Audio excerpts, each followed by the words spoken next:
Hi mga kahanswerte, ako po si Hans Kua, ang inyong Feng Shui Master na laging nagsasabing swerte mo, i-attract mo.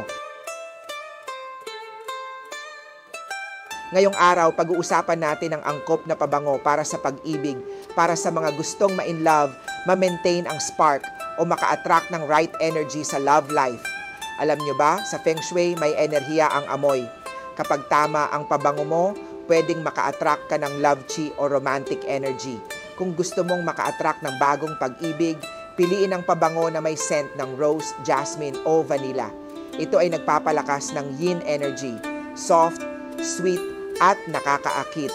Para sa mga in a relationship na at gusto ng mas matibay na connection, gamitin ang sandalwood o lavender na pabango.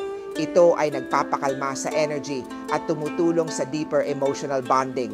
At kung gusto mong maging confident sa dating o flirting levels mo, go for amber o musk.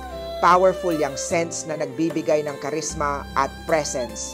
Kaya tandaan mga kahanswerte, ang pabango mo, yan ang energy mo. Piliin ang swak sa iyong love goal. At kung gusto mong malaman kung anong pabango ang lucky base sa iyong Chinese zodiac sign, i-comment mo lang sa baba. This is Master Hans Kua, always reminding you, swerte mo, i-attract mo.